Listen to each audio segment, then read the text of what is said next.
안녕하십니까. 크리스찬 스페셜 아카데미의 김대광 목사입니다. 벌써 새해가 밝았는데요. 우리에게 항상 새롭다는 것은 하나님의 은혜인 줄 믿습니다. 올 한 해 하나님의 은혜를 따라 계획하는 모든 일들이 그리스도 예수 안에서 모든 것들이 다 이루어지고 하나님께 영광이 되는 복된 한 해가 되시기를 원합니다. 오늘은 지난주에 이어서 사도행전 1장 12절에서부터 14절에 있는 말씀을 통하여 성령 강림을 기다리는 제자들의 합심 기도를 이어서 말씀의 은혜를 나누고자 합니다. 오늘 본문, 지난주에 말씀드렸던 바와 같이 누가는요, 모든 사건을 자세히 기록하는 역사가다운 면모를 보여주고 있지요. 오늘 12절에서부터 이 14절에 있는 짤막한 오늘 본문의 말씀인데요. 이 제자들의 행선지와 그곳에 대한 지리적인 설명, 또 그곳에 모인 사람들의 구체적인 거명 등 이 자세한 것을 기록하는 것으로 봤을 때에 오늘 이 누가가 역사가다운 면모를 볼 수 있다라고 볼 수 있습니다. 오늘 사도행전 1장 12절에 있는 이 말씀을 보면 제자들이 감람원이라는 산으로부터 예루살렘에 돌아오니 이 산은 예루살렘에서 가까워 안식일에 가기 알맞은 길이라 라고 성경은 말해주고 있습니다. 이 감람원은 저와 여러분들이 너무나 잘 알고 있는 산이죠. 이 감람원은 감람산을 말하고 있는 것이죠. 해발 814m에 이르는 이 산은요, 예루살렘의 동쪽에 기드론 시내가 흐르는 여우사밧 골짜기 건너편에 자리 잡고 있는 산이었습니다. 이 감람산은요, 이 겟세마네, 벳박의, 베다니 등이 그 비탈의 위치에 있었죠. 이 산은 4개의 봉우리로 이루어져 있으며 원래는 식용 기름과 약재 및 향료로 사용되는 감람류를 짜는 감람 열매가 많이 열려서 감람산이라 이름이 붙여졌습니다. 이 느헤미야 당시만 해도 이 산에는 나무가 무성했습니다. 그러나 현재는요, 이 나무들이 석회석으로 이루어진 산의 중하부층에 조금 있는 것으로 알려져 있습니다.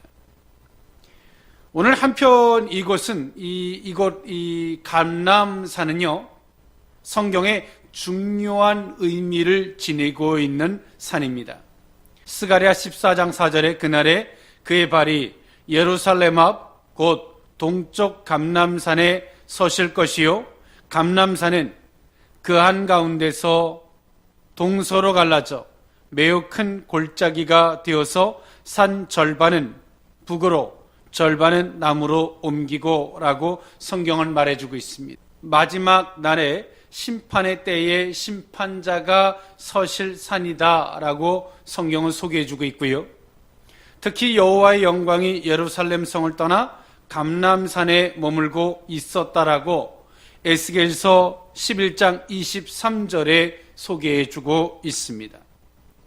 또 이 감람산의 중요한 의미는요, 예루살렘에서 죽임을 당하시고 부활하신 예수님께서 이곳에서 승천하실 것이라 라고 구약 성경에 이미 예언되어지고 있다는 사실이죠.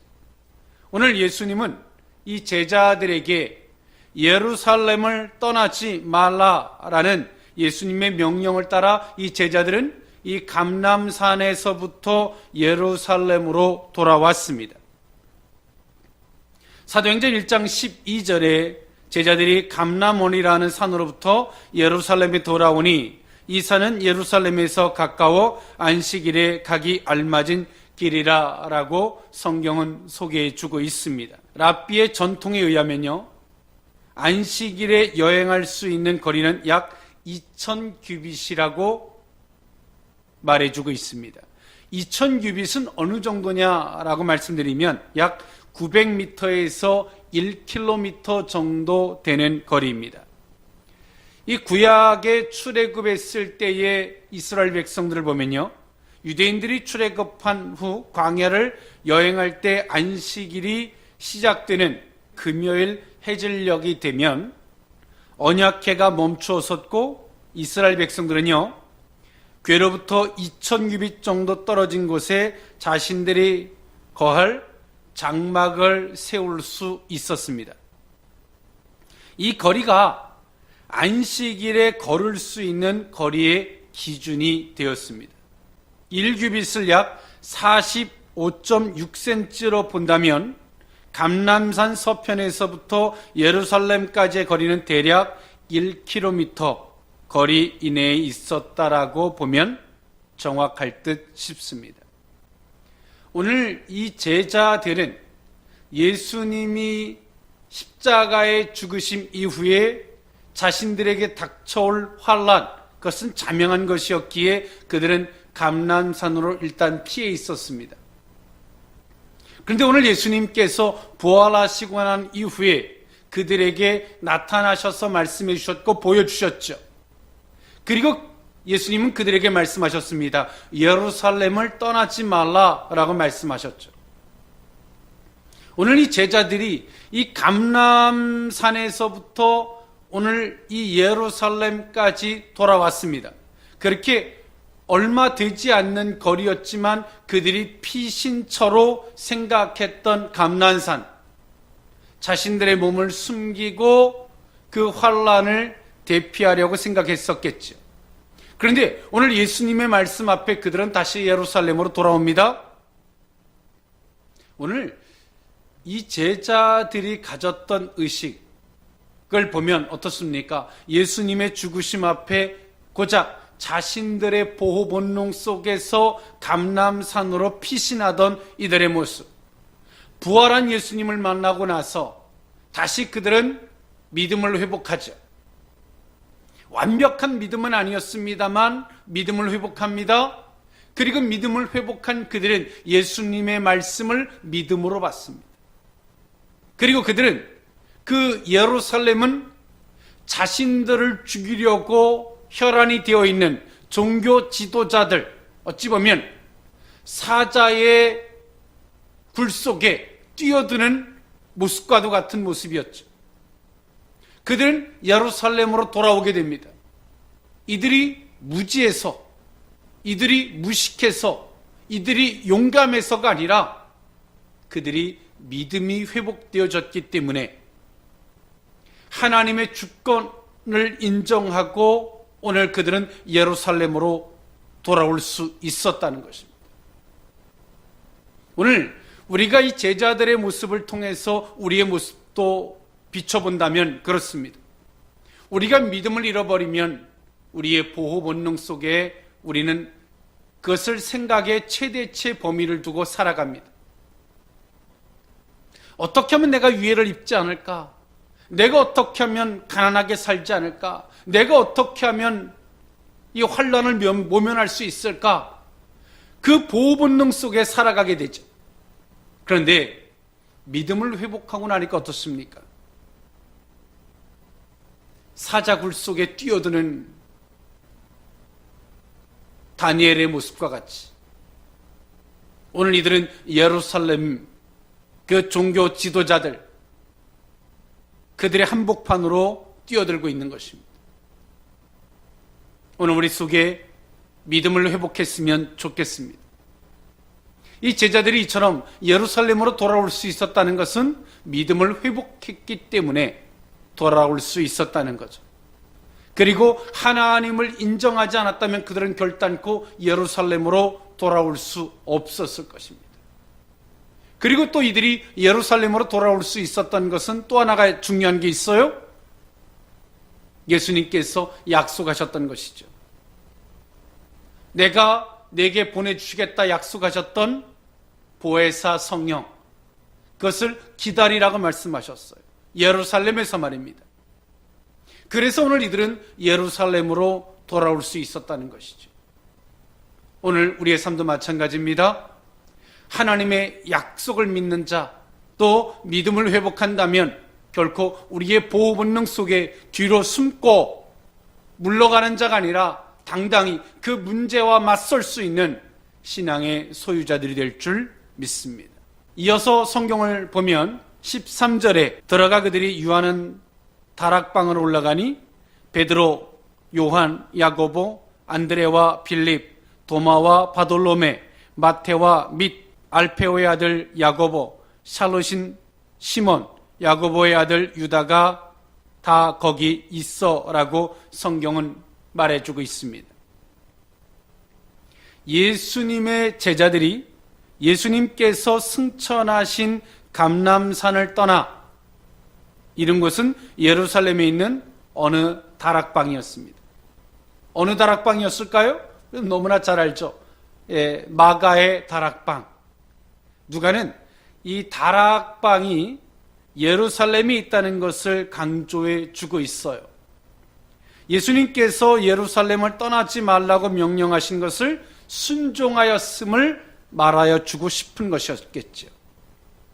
이처럼 누가는 그 사도들, 그 제자들이 행동했던 모습을 구체적으로 말해주고 있어요.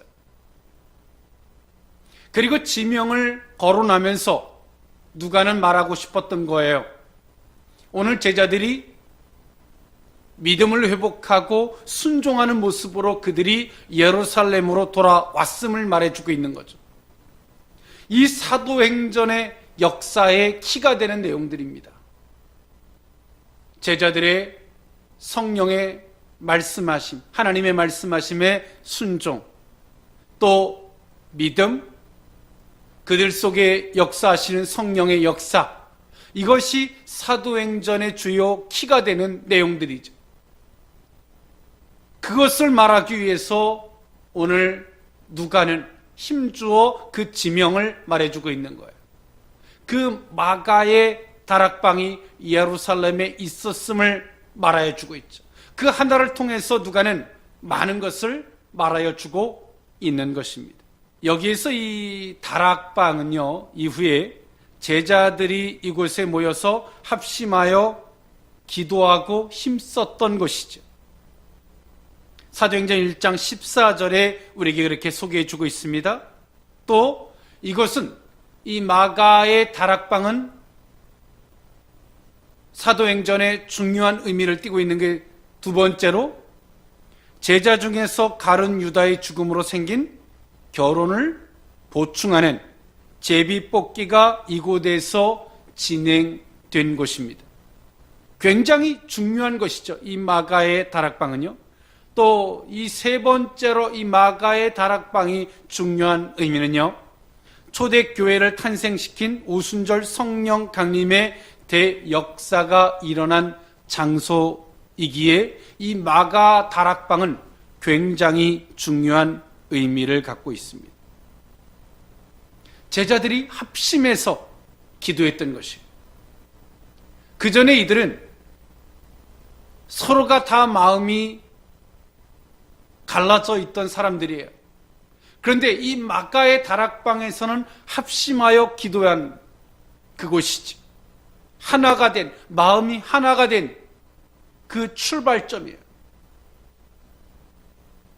그리고 가룟 유다로 말미암아 결혼이 된 제자를 충당시키는 곳, 뽑은 곳이죠. 제비뽑기를 통해서. 오순절의 성령 강림, 초대교회의 출발점이죠. 그래서 이 마가의 다락방은 굉장히 중요한 의미를 갖고 있습니다. 그런데 더 중요한 의미는 마가의 다락방이 중요한 것은 아니죠. 오늘 누가가 말하고자 했던 것이 무엇일까요? 합심해서 기도하는 것입니다. 하나된 마음, 그리고 기도하는 것. 그럴 때 오늘 그들을 통해서 성령이 임하고 하나님의 놀라운 역사가 출발되어졌다는 거죠. 초대교회 역사가 거기서부터 출발되어졌다는 거예요. 지금도 교회와 각 교단들의 총회들이 있어요. 사단은 서론들의 마음을 갈라놓으려고 얼마나 애쓰는지 모릅니다. 그런데 사도행전에서 우리에게 말해주고 있는 바른 교회상, 바른 크리스찬들의 모습은 하나된 마음인 줄 믿습니다. 내가 모든 것을 바꿔봐야지. 하나님 우리에게 돈키호테를 원하는 것은 아닙니다. 하나된 마음으로 나아갈 때, 그리고 기도할 때에 그 변화는 성령께서 하실 일인 줄 믿습니다. 그런데 오늘 우리들의 모습은 성령이 하셔야 할 일을 사람이 하려고 하고, 거기서부터 마음이 나뉘어지고 서로가 싸우고 분열하는 이런 모습들은 오늘 우리가 사도행전을 통해서 배우고 고쳐야 할 부분인 줄 믿습니다. 오늘 이 누가는 이러한 까닭에 오늘 이 마가의 다락방 예루살렘을 역사적으로 굉장히 중요한 부분으로 그는 힘주어 말하고 있는 것입니다. 한편 이 마가 다락방은요, 예수님의 승천 이후에 제자들이 교제하고 예수님께서 약속하신 성령을 받기 위해서 일심으로 모여서 기도했던 것이죠. 오늘 이것이 마가의 다락방이라고 하는 것은 그것은 학자들마다의 다름이 없는 하나된 목소리로 마가의 다락방이라고 이야기해주고 있습니다. 그것은 사도행전 12장 12절에 나오는 마가 요한의 어머니 마리아의 다락방, 그들이 성경에 보면 깨닫고 마가라는 요한의 어머니 마리아의 집에 가니 여러 사람이 거기에 모여 기도하고 있더라라고 성경은 말해주고 있죠. 이것이 마가의 다락방이었음을 성경은 우리에게 말해주고 있습니다. 이들은 위기에 처할 때마다, 때론 베드로가 투옥되었을 때도 그들은 모여서 기도했고, 그 기도할 때 하나님의 놀라운 역사가 하나님의 방법대로 그 문제를 해결해 주셨다는 것입니다. 오늘 성도들에게는 다양한 문제들이 올 수 있습니다. 그런데요, 오늘 그 문제를 어떻게 해결할 것이냐에 따라서 하나님이 드러날 수도 있고요, 인간의 모습이 드러날 수도 있다는 사실을 우린 기억해야 합니다. 오늘 이 초대교회도 문제가 있었어요. 때로는 사도들이 감옥에 투옥되기도 하고 다양한 문제들이 있었죠. 그러나 그 문제 앞에서 오늘 이들은 기도했고, 그 기도할 때 하나님의 놀라운 역사로 그 문제들이 해결되어졌다는 것입니다. 하나의 역사적인 비유를 들어서 말씀을 한 번 더 이것을 나눠보고자 합니다. 출애굽했던 이스라엘 백성들이 앞에 홍해 바다가 가로막고 있었습니다. 그들이 그 홍해 바다라고 하는 문제를 배를 구해서 배를 타고 건넜다면 그 홍해 바다는 그렇게 중요한 의미가 없었을 것입니다. 그리고 그렇게 문제를 해결했다면 이스라엘 백성들을 통해서 하나님은 보여지지 않았을 거예요. 그런데 그 홍해 바다 앞에서 모세는 기도했고요, 하나님은 기적을 일으키셔서 홍해 바다를 가르셨죠. 그리고 이스라엘 백성들은 그 가운데로 건넜습니다. 오늘 성경이 우리에게 말해주고자 하는 것이 무엇입니까? 하나님의 방법대로 문제를 해결하는 것입니다. 왜일까요? 그럴 때에 하나님이 드러나는 줄 믿습니다. 성도들의 삶은 그리스도의 편지요, 하나님의 기적을 나타내는 증인인 줄 믿습니다. 인간의 방법으로 그 문제를 해결하지 않고 또 하나님의 방법대로 그 문제를 해결하기 위해서 기다린다면 고통스럽고 힘든 시간일 수 있습니다. 그런데요, 더딜지라도 힘들지라도 하나님의 방법대로 그 문제를 해결할 때에 성도들을 통해서 하나님이 보여지는 줄 믿습니다. 오늘 초대 교회가 그랬어요. 문제가 생길 때마다 그들은 연약했기 때문에 그럴 수도 있지만 그들은 하나님을 신뢰합니다. 그래서 그 문제 앞에 기도합니다. 기도할 때에 하나님께서 하나님의 방법대로 그 문제를 해결해 주셨습니다. 그런 소개들이 사도행전에 소개되어지고 있고요. 오늘 우리는 그 사도행전을 진리로 받아들이고 있어요. 오늘 우리를 통해서 그 하나님의 산 역사가 증명되어졌으면 좋겠습니다. 이어서 사도행전 1장 13절에 들어가 그들이 유하는 다락방으로 올라가니 베드로, 요한, 야고보, 안드레와 빌립, 도마와 바돌로메, 마테와 및 알페오의 아들 야고보, 셀롯인 시몬, 야고보의 아들 유다가 다 거기 있어라고 성경은 말해주고 있습니다. 여기서 언급된 제자들의 명단은 자살한 가룟 유다의 이름이 빠진 사실을 제외하고는요, 누가복음서 6장 12절에서부터 16절에 기록된 내용과 동일합니다. 이름이 기록된 순서에 있어서도 두 번째에 있던 안드레와 네 번째에 있던 요한의 이름이 서로 바뀐 사실과 여덟 번째의 도마가 여섯 번째로 올리운 차이를 제외하고는 다 동일하죠. 또한 이 베드로의 이름이 이전과 마찬가지로 본문에서도 제자들의 이름 가운데 제일 먼저 언급된 사실이나 그가 가룟 유다의 죽음으로 생긴 제자의 공석을 채우는 일을 주도한 점으로 볼 때에 예수의 부활과 승천 이후에도요, 그가 제자들 사이에서 변함없이 수장의 역할을 하고 있었음을 우리는 알 수 있습니다.